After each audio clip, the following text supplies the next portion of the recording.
बिस्मिल्लाहिर्रहमानिर्रहीम। हे बुर्ज ख़लीफ़ा आहे,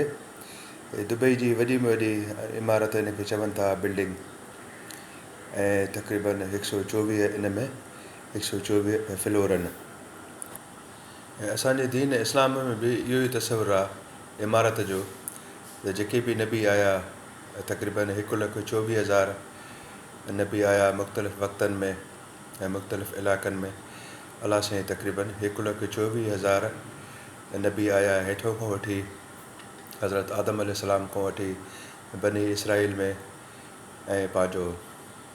हिकिड़ी हदीस जे मुताबिक़ अहिड़ी का क़ौम कोन्हे माना जिते माना जंहिंजी तरफ़ अलाह साईं नबी न मोकिलियो। ऐं पंहिंजो ऐं उन खां अलावा अलाह साईं कुझु ख़ासि नबी बि मोकिलिया जंहिंजो नालो रसूल हूंदो आहे, उनखे वरी किताबु हूंदो आहे, उनखे स्पेशल माना असाइनमेंट हूंदी आहे। बाक़ी जेके नबी हूंदा आहिनि उन्हनि खे सहीफ़ा हूंदा आहिनि, बाक़ी जेको अलाह जो रसूल हूंदो आहे उनखे किताबु हूंदो आहे, इहो फ़र्क़ु आहे। त तक़रीबन 1,24,000 नबी अलाह साईं मोकिलिया। ऐं बाक़ी क़ुर जिन नबियुनि जो ज़िक्र कयो आहे उहो तक़रीबन 25 आहिनि। त इन्हनि सभिनी नबियुनि मिली हेठों खां वठी माना अलाह साईं जी तौहीद जी दावत ॾिनी, हिकु हिकु जेका सिर रखी माना नबूअत जी इमारत जी। ऐं सभिनी नबियुनि त उन्हनि माना हिकिड़ी दावत ॾिनी मुश्तरिका तौहीद, त अलाह हिकिड़ो आहे, उन सां माना कोई शरीक न आहे, सभिनी नबी। पोइ आख़िरी नबी साईं नबी करीम सल्लल्लाहु अलैहि वसल्लम दीन मुकमल कयो, ऐं उन खां पोइ कोई बि नबी न ईंदो ऐं दीन मुकमल थी वियो, जंहिंजो ज़िक्र पंहिंजो आख़िरी ख़ुतबे में बि साईं जन कयो हुयो। त हिन रुकू में हिकिड़े अहद नामे जो ज़िक्र आहे। अहदनामो माना वाइदो। वाइदो उहो हिकिड़ो इहो हूंदो आहे त इंसानु जेको पाण वाइदो कंदो आहे, पर जेकॾहिं माना अलाह साईं सां वाइदो करे या इक़रार करे या कसम खणे त उनखे अहदनामो चइबो आहे, माना पको वाइदो। त हिन हिन हिन रुकू में माना इन जो बि ज़िक्र आहे त माना अलाह साईं जे सभिनी नबियुनि पोइ के चवनि था त के आलम अरवाह में जेको आहे उते इहो सभिनी इक़रार कयो, अहदनामो कयो, वाइदो कयो सभिनी नबियुनि माना अलाह साईं जे अंडर कमांड। त अलाह साईं उन्हनि खे जेको किताब ऐं हिकमत ॾींदो उन खां पोइ आख़िरी नबी ईंदो, आख़िरी नबी ज़मा नबी करीम सल्लल्लाहु अलैहि वसल्लम साईं जन ईंदा, त उहे सभु नबी पुराणा नबी साईं जन खे आख़िरी नबी खे ते ईमान आणींदा ऐं उनजी मदद कंदा। इहो वाइदो ऐं इक़रार कयो सभिनी नबियुनि। आलम अरवाह ते कुझु उलमाए कराम जी राय आहे त आलम अरवाह ते, ऐं कुझु उलमाए कराम जी राय इहा आहे त पंहिंजो साईं जन जॾहिं मेराज वारी सफ़र ते विया ऐं बैतुल मुक़द्दस में साईं जन नमाज़ पढ़ी ऐं सभिनीनि नबियुनि साईं जन जी इमामत में उते नमाज़ पढ़ी, त उते इहो इक़रार वरितो वियो। वल्लाह आलम, ॿ मुख़्तलिफ़ क़िस्म जूं राय आहिनि, बहरहाल इहो इक़रारनामो थियो, सभिनी नबियुनि कयो त आख़िरी नबी जी मदद ऐं नुसरत कंदा। ऐं इन जो मतिलबु इहो हूंदो आहे मदद नुसरत, त माना उनजो जेको कमु आहे, असाइनमेंट आहे, जेको मिशन आहे माना आख़िरी नबीअ जो, माना उन में उनजी मदद कंदा। ऐं पंहिंजो उहे जॾहिं नबी हलिया विया हिन दुनिया में गुज़ारे विया, त उनजी जेका उमत आहे,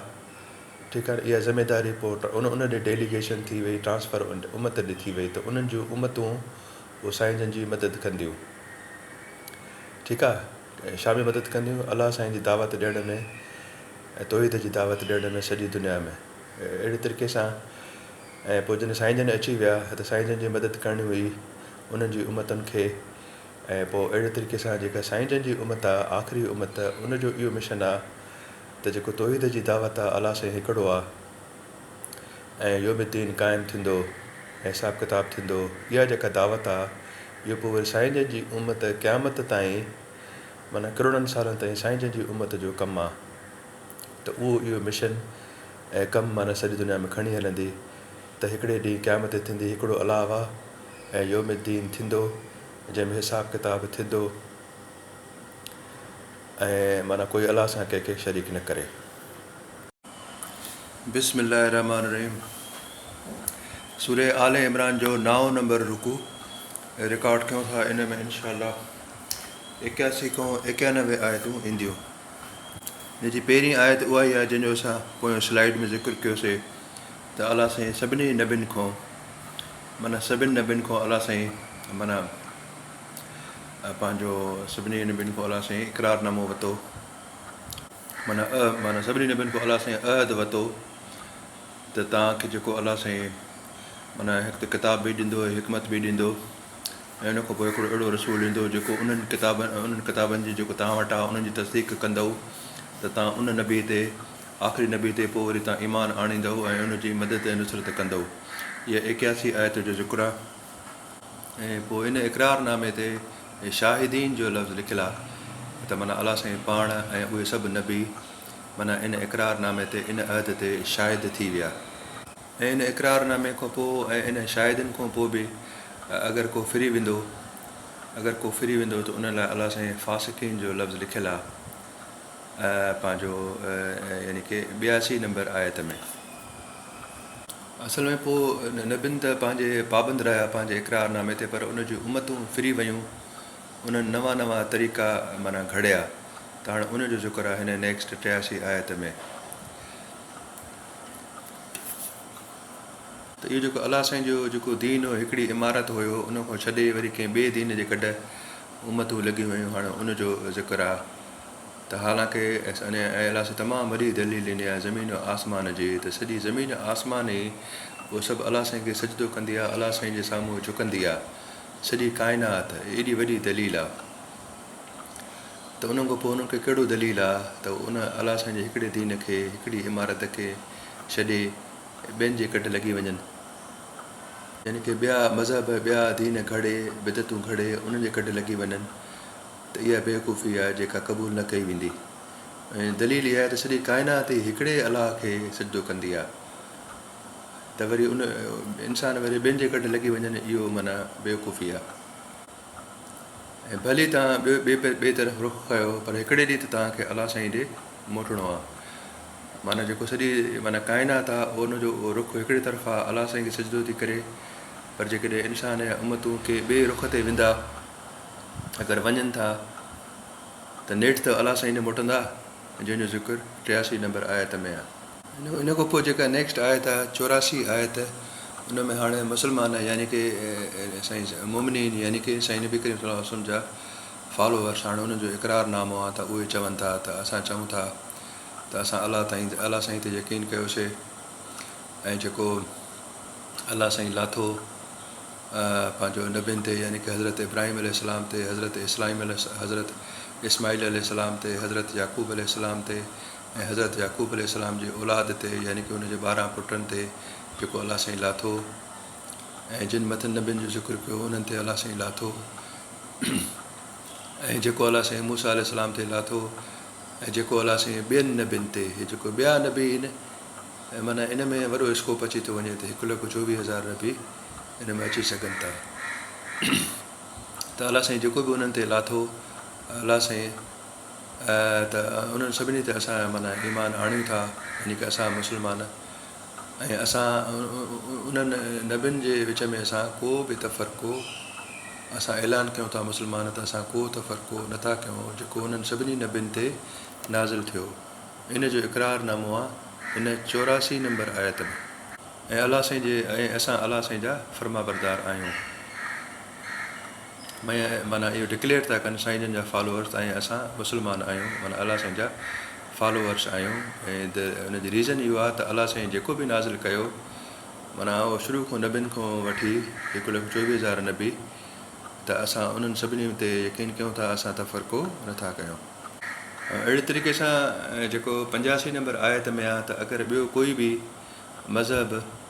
अगरि को अख़्तियार कंदो त उहो अलाह साईं जे तरफ़ां क़बूल न कयो वेंदो, को ॿियो आइडिया, को इंसानी आइडिया उहो क़बूल न कयो वेंदो, बसि क़बूल उहो ई कयो वेंदो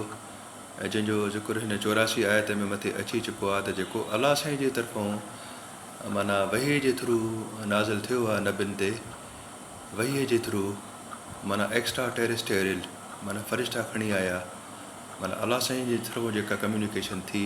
वही थी जेके उन ते यकीन कंदा उहो ई दीन आहे क़ाबिल क़बूल। उन खां अलावा अलाह खां अलावा जेका शइ अलाह साईं न चई आहे वही जे थ्रू नाज़िल न थी आहे, हा ठीकु आहे न, ग़ैरुल्लाह माना वही खां अलावा नॉन रिवील्ड ठीकु आहे, उहो जेको आइडिया आहे या दीन आहे मज़हब आहे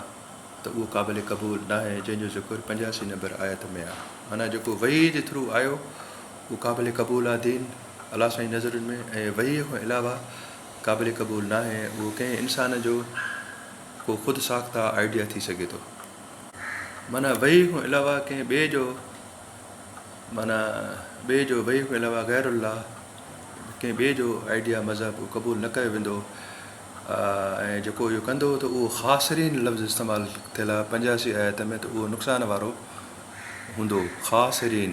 जेको अलाह जे वही खां अलावा कंहिं ॿिए इंसान जे आइडिया जे मज़हब ते हले त लफ़्ज़ इस्तेमालु थियल आहे ख़ासिरीन, उहो नुक़सान वारा थींदा। अहिड़े तरीक़े सां नेक्स्ट आयत में यानी की 86 नंबर आयत में ज़ालिमीन जो ज़िक्र आहे, त ॾिसो ज़ालिमीन केरु आहिनि हिते। ऐं हिन में 86 आयत में अलाह साईं कुझु बेइंसाफ़ माण्हुनि जो ज़िक्र कयो आहे त जिन खे अलाह साईं हिदायत ॾिनी हुई ऐं शुरू में ईमान वारा बि हुया, ऐं पंहिंजो पोइ वरी उन्हनि जेको आहे आख़िरी रसूल जी माना जेको आहे हक़ानियत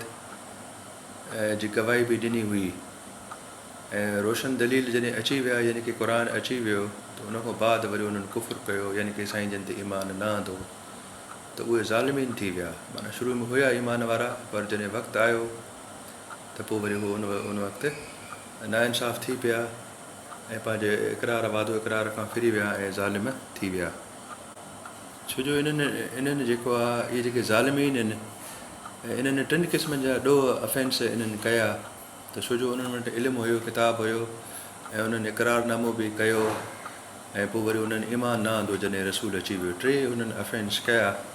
त हाणे अलाह साईं नेक्स्ट यानी की 87 आयत में उन्हनि जे लाइ 3 सज़ाउनि जो अलाह साईं पंहिंजो ज़िक्र कयो आहे, ऐं पंहिंजो इन्हनि ज़ालिमनि जे लाइ उहा इहे सज़ा आहिनि। त उन्हनि जी सज़ा इहा थी सघे थी त अलाह ताला पाण फ़रिश्ता ऐं सभु माण्हू ठीकु आहे न, सभु माण्हू उन्हनि ते लानत कंदा। माना 3 सज़ाऊं उन्हनि वटि अची वञूं ऐं 87 में, जिन खे किताब बि हुयो, जिन इक़रार बि कयो, ठीकु आहे न, इन्हनि वाइदो बि कयो, पर पोइ साईं जन जॾहिं अची विया त उन्हनि उन ते ईमान न आंदो, त उन्हनि ज़ालिमनि ते 3 तरफ़ां लानत माना अची वई 87 आयत में। ऐं इहो जेको 3 डायरेक्शन मां इन्हनि ते लानत ईंदी त उहा उनजो सिलसिलो हिन दुनिया खां वठी आख़िरत ताईं बि हलंदो। दुनिया ताईं अहिड़े तरीक़े सां त दुनिया में उन्हनि खे का बि मोहलत न मिलंदी, ऐं आख़िरत में त हमेशह वारी ज़िंदगी हूंदी आहे, त उते आख़िरत में हमेशह माना अज़ाब में हूंदा। इहो हिनजो 3 लानतुनि जो इफ़ेक्ट वरी इहो थी वियो 88 आयतुनि में। ऐं उन खां पोइ वरी ज़िक्र आहे पोइ जेके माण्हू पोइ उन खां पोइ तौबा कनि ऐं इस्लाह कनि, ठीकु आहे, तौबा कनि इस्लाह कनि, त पोइ अलाह साईं जेको आहे गफ़ूर रहीम आहे, अलाह साईं उन्हनि खे माफ़ु करण वारो आहे, यानी की ईमान आणनि त। ऐं हिन में जेका इहे अगरि को तौबा करे थो, इन में जेको आहे ज़िक्र अचे थो तफ़सीर में त अंसार जेके हुया मदीने में मुहाजिरीन अंसार रहंदा हुया, त उन मां हिकिड़ो अंसार जेको हुयो यानी की मक़ामी मदीने वारो, उहो इस्लाम छॾे वियो, मुर्तद थी वञी मुशरिकीन मक्का सां वञी मिलियो हुयो। पोइ बाद में हुनखे ॾाढो ॾुखु थियो, अफ़सोस हो, उन अप्रोच कयो साईं जन खे त साईं मुंहिंजी माफ़ी थी सघे थी, त पोइ उन ते इहा माना आयत आहे त अलाह साईं गफ़ूर रहीम आहे, जेकॾहिं इख़लास सां सची नियत सां उहो माफ़ी घुरे थो त अलाह साईं वटि माफ़ी जा दरवाज़ा खुलियल आहिनि, ऐं अलाह साईं हुनजी तौबा माना क़बूल करण वारो आहे। हीअ जेको अलाह साईं गफ़ूर रहीम वारा जेको हीअ जेका 89 आयत आहे, इन में पंहिंजो अहले किताब ॾे बि जेको आहे न ऑफर लॻे थी, दावत लॻे थी, त जीअं त उन्हनि पंहिंजे नबियुनि जे हिसाब सां पाण बि अलाह सां इक़रारनामो कयो त साईं जन ते ईमान आणींदा, त उन्हनि खे बि दावत आहे त जेकॾहिं हाणे उहे इस्लाम क़बूल कनि, तौबा कनि, शिरक छॾनि, शिरक वग़ैरह छॾनि, तौबा कनि ऐं आख़िरी रसूल खे मञनि त पोइ हुनजी तौबा क़बूल कई वेंदी। अहिड़े तरीक़े सां जेके माण्हू पोइ वरी पंहिंजो ईमान आणण खां पोइ वरी काफ़िर थी वञे, अगरि थी विया ईमान आणण खां पोइ अगरि काफ़िर थी विया त पोइ उनजे लाइ माना माफ़ी जी गुंजाइश न आहे सवाइ तौबा जे। उहा बि अगरि मौत अचण खां पहिरियों उहे तौबा कनि त पोइ जेको आहे उनजो चांस ठहे थो, बाक़ी न त न आहे। 90 आयत में ज़िक्र आहे त जेको मुर्तद थी वञे, यानी की पोइ उन लाइ तौबा जा दरवाज़ा मौत ताईं खुलियल आहिनि। मौत खां पहिरियों अगरि तौबा कंदो त पंहिंजो उनजी क़बूल थी सघे थी। हिन में उलमाए कराम अहादीस रेफरेंस ॾिनो आहे त आख़िरी साह जेको खणंदो त उन वक़्तु त तौबा क़बूल न थींदी, उन खां पहिरियों तौबा करे सघे थो अगरि मुर्तद थी वियो आहे त। यानी की हिन 90 नंबर आयत में जेके गुमराह माण्हू आहिनि, सॼी ज़िंदगी गुमराह रहंदा, सही हिदायत ते न ईंदा ऐं उन्हनि खे तौबा जी तौफ़ीक़ बि नथी मिले, माना उनजो ज़िक्र आहे 90 नंबर आयत में गुमराह माण्हुनि जो, माना जेके ज़ालून माना गुमराह माण्हू, उनजो ज़िक्र आहे त सॼी ज़िंदगी गुमराही में रहिया, उनखे चांस मिलिया, रसूल जी दावत मिली ऐं पोइ बि उन्हनि तौबा न कई ऐं माना कुफर ते माना मरी विया। उन खां पोइ नेक्स्ट आयत आहे 91 आयत। नेक्स्ट आयत माना उन में इहो तसवुरु आहे त अगरि माना तौबा न कई, यानी की गुमराही में कुफर में मरी वियो, तौबा बि न करे वियो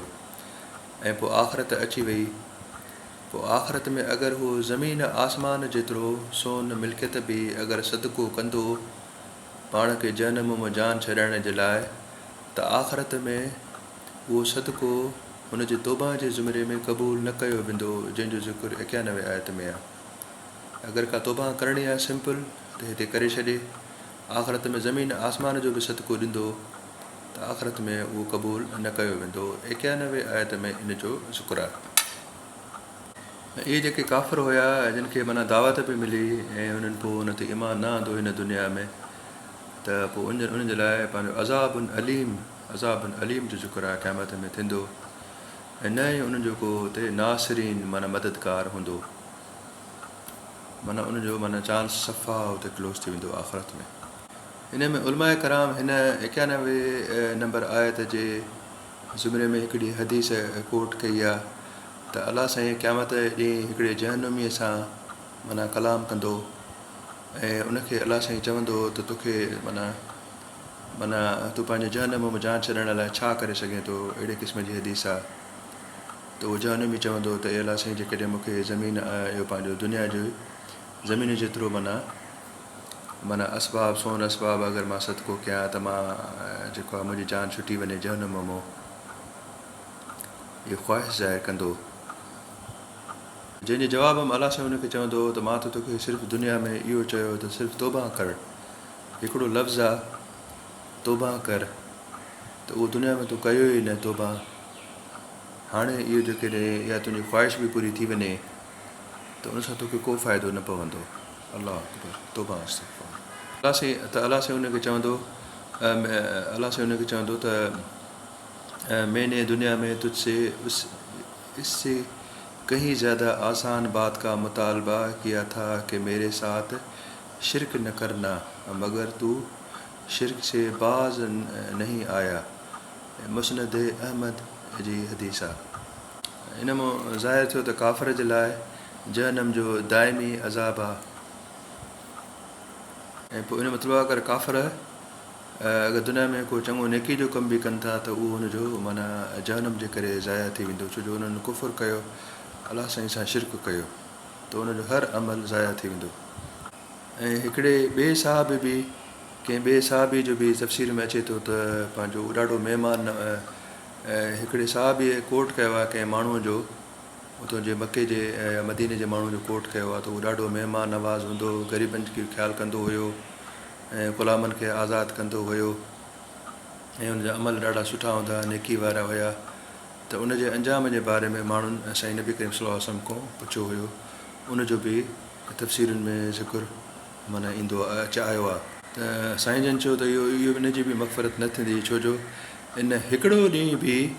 हिकिड़ो ॾींहुं बि पंहिंजो अलाह साईं जे साम्हूं पंहिंजे गुनाहनि जी तौबा ऐं माफ़ी न कई हिन दुनिया में। भली सॼी दुनिया सां सुठो हलियो नेकियूं कई, पर अलाह साईं सां पंहिंजो हिन रिश्तो बहाल न रखियो। सॼी दुनिया खे लिफ्ट कराईं, नेकियूं कई, पर अलाह साईं सां हिकिड़ो ॾींहुं बि हिन तौबा न कई, त इन जो छुटकारो बि मुश्किल आहे। त यानी की अगरि कोई क़यामत में ज़मीन जेतिरो, सॼी ज़मीन जेतिरो सोन बि अगरि फिदे में ॾंड चटी में ॾींदो त उहो हुते हुनजो क़बूल न थींदो। चंद नेकियूं जेके दुनिया में कुझु वॾा माण्हू कंदा आहिनि, जीअं मिसाल बिल गेट आहे या ॿिया माण्हू हुन खोड़ इहे कंदा आहिनि, त उहो हुनखे फ़ाइदो न मिलंदो, आख़िरत में हुनखे फ़ाइदो न मिलंदो। हिते थी सघे थो हुजे, पर आख़िरत में हुननि खे को छुटकारो न मिलंदो जेसिताईं उहो कुफुर माना न छॾींदा। मतिलबु अलाह साईं सां कंहिंखे शरीक न कनि, न को मुआवज़ो, न को फिदियो, न को सोन क़बूल कयो वेंदो, माना उन्हनि जे फेवर में न ई का सिफ़ारिश उन्हनि खे क़बूल हूंदी जिन माना हिन दुनिया में कुफुर कयो, शिरक कयो अलाह साईं सां। ऐं उन्हनि माना न का ख़रीदो फ़रोख्त थींदी, माना न ॾेती लेती थींदी, न फिदियो वरितो वेंदो, न सोन वरितो वेंदो, ऐं माना न का दोस्ती कमु ईंदी उन आख़िरत जे ॾींहुं उन्हनि माण्हुनि जे लाइ जिन अलाह साईं सां शिरक कयो आहे। बिस्मिल्लाह रहमान रहीम। 9 नंबर रुकू जा कमेंट्स रिकॉर्ड कयूं था। इन जी जेका पहिरीं आयत हुई ओपनिंग 81 आयत में त ज़िक्र हुयो त अलाह साईं जेको सभिनी नबियुनि खां अलाह साईं सभिनी नबियुनि सां जेको आहे पंहिंजो मीसाक कयो, उनजो ज़िक्र आहे। ऐं 82 नंबर में इन जो ज़िक्र आहे त जेको उन मीसाक खां फिरी वेंदो, माना उन ते अमल न कंदो, त उनखे अलाह साईं फ़ासिकीन करार ॾिनो आहे। ऐं जेका 83 आयत आहे उन में तमामु वॾी दलील अलाह साईं ॾिनी आहे, जंहिंजो असां प्रोफाइल पिक्चर हई आहे त पूरी काइनात ज़मीन ऐं आसमान अलाह साईं खे सजदो कंदियूं आहिनि। ठीकु आहे न, हिकिड़ो ई दीन आहे, हिकिड़ो ई अलाह आहे, ऐं पूरी ज़मीन आसमान अलाह साईं खे सजदो कंदो आहे। एॾी वॾी दलील आहे 83 आयत में। उनजे करे असां प्रोफाइल पिक्चर में पूरी काइनात ॾेखारी आहे सजदे में, जेका अलाह खे सजदो करे थी, ऐं उन खां अलावा ॿियो कोई बि दीन क़बूल न कयो वेंदो, उहे बि प्रोफाइल पिक्चर सां आहियूं। अहिड़े तरीक़े सां 84 नंबर आयत में असां इहो रिकॉर्ड कयोसीं त जेके मुस्लमान हूंदा उहे इहो इक़रार कंदा आहिनि त असां सभु क़बूल कयोसीं जेको सभिनी नबियुनि ते नाज़िल थियो। अहिड़े तरीक़े सां 85 नंबर आयत में इहो ज़िक्र आहे जेको अलाह जे दीन खां अलावा, जेको हिकिड़ो ई दीन आहे, पूरी काइनात अलाह जे साम्हूं झुके थी, उन खां अलावा ॿियो को, ठीकु आहे न, कंहिं ॿी के मख़लूक जो दीन खे फॉलो कंदो त उहो क़बूल न कयो वेंदो 85 आयत में। ऐं अहिड़े तरीक़े सां 86 नंबर आयत में अहले किताब जो ज़िक्र आहे त उन्हनि शुरू में ईमान आंदो हो, पर पोइ उन तां मुनकर थी विया, ऐं उन पंहिंजो उन्हनि जेको आहे साईं नबी करीम सल्लल्लाहु अलैहि वसल्लम ते बि ईमान न आंदो, त पोइ जेके अहिड़ा ज़ालिम हूंदा त अलाह साईं उनखे माना उन्हनि खे अलाह साईं हिदायत न कंदो आहे 86 में। अहिड़े तरीक़े सां अहिड़ा जेके ज़ालिम जिन जे मथे ज़िक्र आयो आहे, ठीकु आहे, ऐं पंहिंजो पोइ उन्हनि ते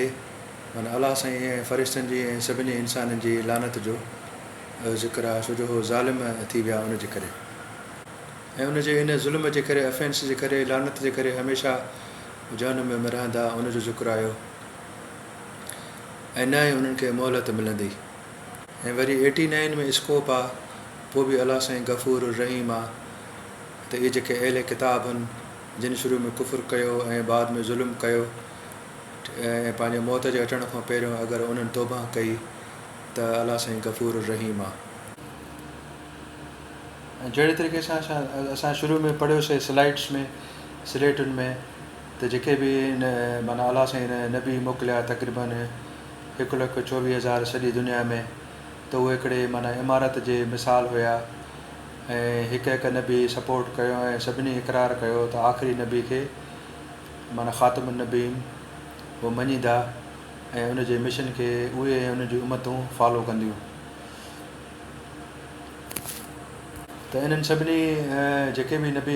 गुज़री चुका आहिनि 1,24,000, उन्हनि पंहिंजो कमु यानी कि होमवर्क यानी कि पंहिंजी ज़िमेदारी, उहा माना जेका इमारत हुई, जेको असां मिसाल ॾिनोसीं, मिसाल बुर्ज ख़लीफ़ा,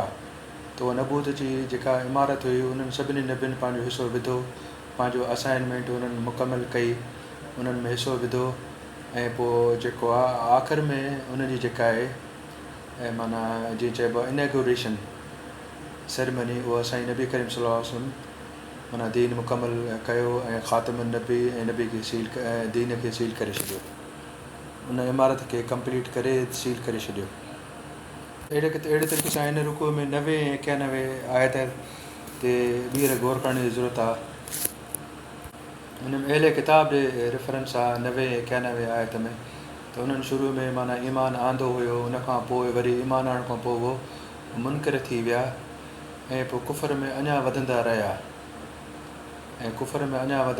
त उन्हनि जी तौबा हरगिज़ क़बूल न कई वेंदी। इन ते उलमाए कराम तफ़सीर में इहो लिखियलु आहे त या इंसान माना कुफर जी हालत में हूंदो आहे या ईमान जी हालत में हूंदो आहे, पोइ पंहिंजो ॿिन्ही जेको आहे कंडीशन्स खे संभालण जी कोशिशि करणी पवंदी आहे, न त इंसानु अञा गिरावट जो शिकार थींदो आहे। जेकॾहिं कुफर जी हालत में हूंदो आहे त अञा कुफर जी दलदल में बुॾंदो वेंदो आहे। अहिड़े तरीक़े सां जेकॾहिं इंसानु ईमान जी हालत में हूंदो आहे त जेकॾहिं ईमान खे न संभालींदो त ईमान बि उनजो कमज़ोर थींदो वेंदो आहे। इहे तजी इहे वरी ऐं असांखे इहो मिसाल ॾिनो क़ुर त इहे जेके अहिड़े किताब हुया इहे इनखे बचांस मिलिया माना यहूदियुनि खे ऐं नसारनि खे, ठीकु आहे, पर उन्हनि पंहिंजो ईमान आणण जे बजाए कुफर में ऐं शिरक में वधीक किरंदा विया, उन्हनि में गिरावट ईंदी वई, इम्प्रूवमेंट न आई। त जॾहिं कोई कुफर जी हालत में हूंदो आहे त क़ुर 90 91 आयत में इहो ज़िक्र कयो आहे त अगरि जेकॾहिं इंसानु कुफर जी हालत में हूंदो त उनजी तौबा हरगिज़ क़बूल न कई वेंदी ऐं उहे हमेशह माण्हू माना कुफर वारा माना गुमराही माना गुमराह रहंदा आहिनि। जीअं सूरह फातिहा में असां पढ़ियो हूंदो आहे वलज़ालीन माना गुमराह, हमेशह पोइ कुफर जी हालत में गुमराह ई रहंदा आहिनि छो जो तौबा नथा कनि। ऐं अहिड़े तरीक़े सां पोइ जिन माण्हुनि इनकार कयो, यानी कि नबी करीम सल्लल्लाहु अलैहि वसल्लम खे अलाह रसूल खे आख़िरी नबी न मञियो, इनकार कयो ऐं इनकार जी हालत में मरी विया ऐं यानी कि हयाती में तौबा न कयो, त पोइ जेकॾहिं उहो ज़मीन जेतिरो सोन बि बदिले में ऐं माना हदीअ में ॾियनि त उहो क़बूल न कयो वेंदो। उन्हनि जे लाइ दर्दनाक अज़ाब आहे, यानी कि उन्हनि खे पहिरियों 2 ऑप्शन्स ॾिना विया माना शुरू में माना यहूदियुनि खे ऐं ईसाइनि खे, पर उन्हनि पहिरियों कुफुर कयो, पोइ अलाह सां शिरक कयो, पाण खे उन्हनि इम्प्रूव न कयो, न ई उन्हनि तौबा कई ऐं पंहिंजो कुफर जी हालत में मरी विया, त उन जे लाइ दर्दनाक अज़ाब आहे ऐं उन में छुटकारो न थींदो। भली खणी ज़मीन जेतिरो सोन वग़ैरह बि अगरि हो माना हदीअ में ॾियनि त कुझु न थींदो। इन जे कमेंट्स में तफ़सीर में ॾाढो ज़बरदस्त उलमा कराम लिखियो आहे, उहो रिकॉर्ड करे था छॾियूं 5 मिंट, त अलाह जो मिली वञणु हिकु अबदी हक़ीक़त जो मिली वञणु आहे। इहो सॼी काइनात जो माना सॼी काइनात जो हमसफ़र बणिजणु आहे। जेके माण्हू अहिड़ी तरह अलाह खे पाड़े वठनि उहे हर क़िस्म जे तहसुब खां मथां थी वेंदा आहिनि। हू हक़ खे हर हाल में सुञाणे वेंदा आहिनि, या हक़ माना यानी कि अलाह जो रसूल ऐं क़ुर, त जेके अलाह वारा हूंदा आहिनि उहे हक़ खे सुञाणे वेंदा आहिनि, यानी कि क़ुर खे ऐं अलाह जे रसूल खे, त हू हक़ खे हर हाल में सुञाणे वेंदा आहिनि। चाहे उनजो पैगाम उन हक़ जो पैगाम इसराइली पैगम्बर ॾे या इस्माइली पैगम्बर ॾे, उहो सुञाणे वेंदा आहिनि। पर जेके माण्हू गिरोह परस्तीअ जी सतह ते ज़िंदगी गुज़ारींदा आहिनि त अंधेरो अची वेंदो आहे, त पोइ उहो उन तहसुब जी बुनियाद ते हक़ खे न सुञाणे सघंदा आहिनि, न क़ुर खे सुञाणी न सघंदा आहिनि, न अलाह जे रसूल खे सुञाणे सघंदा आहिनि। ऐं पोइ अलाह साईं जेकॾहिं उन्हनि खे उन्हनि जे गिरोह यानी कि उनजे क़ौम खां अलावा कंहिं ॿी क़ौम में जॾहिं नबी मोकिलींदो आहे, जीअं मिसाल बनी इस्माइल में अलाह साईं मोकिलियो, त हू पंहिंजे गिरोही तहसुब जे करे उनजो इनकार कंदा आहिनि, उनजी मेरिट खे न ॾिसंदा आहिनि, उनखे दिलि जे आवाज़ सां न सुञाणींदा आहिनि। ऐं छाकाणि जो उन्हनि हक़ खे पंहिंजे गिरोही निस्बत सां सुञाणण जी कोशिशि कई, छाकाणि त उन्हनि हक़ खे पंहिंजे गिरोही निस्बत सां अबनि ॾाॾनि ऐं गिरोही निस्बत ऐं पंहिंजी गुमराही वारे ज़िद ते सुञाणण जी कोशिशि कई, त उहे गुमराह थी विया। पर जेके हुनजे बरक्स अलाह वारा हुआ जिन अलाह जी निस्बत सां अलाह खे सुञातो त उहे हक़ जो इक़रार माना उन्हनि कयो ऐं उन्हनि जी दिलि बि उन्हनि जी शाहिदी ॾिनी। अहिड़े तरीक़े सां अलाह जो मोमिन बानो अलाह जे मुसलसल फैज़ ते जीअंदो आहे, पोइ जेको शख़्स पंहिंजे पाण खे ख़ुदि परस्ती ऐं गुरोह परस्तीअ जे खोल में बंदि करे छॾे त उन जे अंदरि अलाह जो फैज़ कहिड़े रस्ते खां दाख़िल थींदो ऐं अलाह जे फैज़ खां महिरूमी खां पोइ उहा कहिड़ी शइ हूंदी जेका उन जे ईमान जे परवरिश कंदी। मौलाना वहीदुद्दीन इंडिया वारे जी तफ़सीर। ऐं हिन में कुझु उलमा कराम इहो बि तफ़सीर में ॿियनि लिखियो आहे त हो सुञाणे विया माना अलाह जे रसूल खे ऐं माना क़ुर खे बि सम्झी विया त इहो हक़ आहे, सच आहे। अलाह जे रसूल खे बि सुञाणे विया जीअं पंहिंजी औलाद खे माना सुञाणींदा आहिनि, ऐं पोइ बि उन्हनि इनकार कयो। त इहो एॾो वॾो ॾोह आहे, माना सुञाणे ऐं इनकार करणु एॾो वॾो माना हिन ॾोह कयो त जंहिंजी अलाह साईं माना हिन जो सज़ा जो ज़िक्र कयो आहे हिन रुकू में त माना अलाह फ़रिश्ता ऐं सभु इंसान उन्हनि ते माना लानत कंदा आहिनि ऐं कॾहिं बि उन्हनि तो अज़ाब हल्को न कयो वेंदो। छो जो उहो सुञाणे उन्हनि सुञातो अलाह जे रसूल खे, पोइ बि माना ज़िद जे करे हठधर्मी जे करे उन्हनि इनकार कयो। ऐं अॻु में बि हुननि ईमान आंदो ॿ दफ़ा यहूदियुनि ऐं ईसाइनि, वरी पोइ कुफ़ुर कयूं, शिरक कयूं, अहिड़ी तरीक़े सां गुमराही जे रस्ते में माना हलंदा विया, उनजे दलदल में हलंदा विया, पाण खे कढियऊं न। पर उनजे बरक्स जेके मोमिन हुया, साईं जा फॉलोवर हुया नबी करीम सल्लल्लाहु अलैहि वसल्लम जा, ऐं उन साईं ते ईमान आंदो ऐं उन्हनि इन ते बि ईमान आंदो ऐं इक़रार कयो त असां सभिनी नबियुनि ते ईमान आणियूं था ऐं असां तफ़रक़ो नथा कयूं। अहिड़े तरीक़े सां मोमिनीन ऐं मुस्लमान माना बची विया ऐं अलाह जे रहमत जे हेठां अची विया। ऐं हो जिन ज़िद ऐं हठधर्मी कई त पोइ उहे माना अलाह जे लानत जा मुस्तहिक़ थी विया, यानी कि अहले किताब ॾे इशारो आहे त जॾहिं उन्हनि खे ख़बर हुई, उन्हनि खे निशानियूं हुयूं, उन्हनि खे इल्मु हुयो त माना पोइ उन्हनि कुफ़ुर कयो ऐं मुनकर थिया, अलाह रसूल खे न मञियो त वधीक अज़ाब ऐं लानत जा मुस्तहिक़ थिया। छो जो अहले किताब हुया, इल्मु हुया, उन्हनि खे ख़बर हुई, पढ़ियल लिखियल हुया, जाइल न हुया, त इन जे करे उनजे मथां वधीक सज़ा ऐं लानत अची वई।